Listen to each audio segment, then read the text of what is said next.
এই বাংলার মাটিতে এই গণহত্যাকারীদের বিচার নিশ্চিত করব, এটা ঘোষণা দিয়েই আমরা এক দফার ঘোষণা দিয়েছিলাম এবং আমরা সেখান থেকে এক বিন্দু পরিমাণও পিছপা হইনি।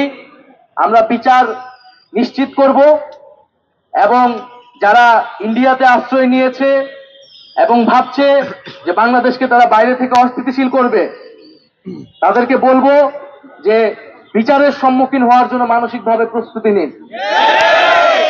শেখ হাসিনা বাংলাদেশে আসবে কেবলমাত্র বিচারের মুখোমুখি হওয়ার জন্য, ফাঁসির কাস্টে ঝোলার জন্য। সমাজে যে বিভাজন শেখ হাসিনা সবসময় করে রাখার চেষ্টা করেছিল, এই জুলাই আন্দোলনের মধ্যে দিয়ে সেই বিভাজন দূর হয়েছে। আর কোন শক্তিকে, আমাদের দেশের ভিতরে দেশের বাইরের কোন শক্তিকে আমরা আর এই বিভাজন করতে দিব না।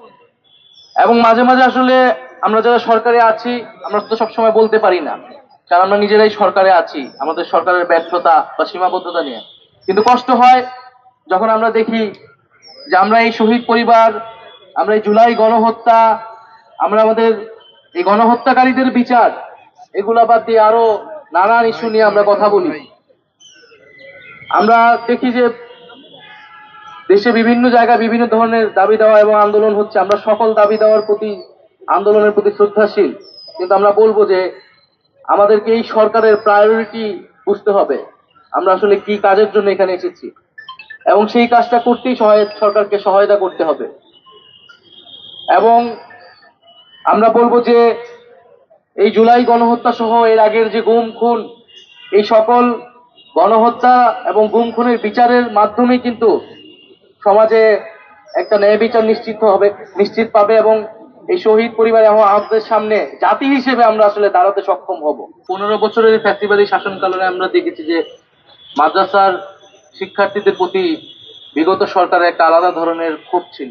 মাদ্রাসা শিক্ষার্থীরা বিভিন্ন সময় সরকারের রোষানলে পড়েছে, বঞ্চনা এবং অবহেলার শিকার হয়েছে।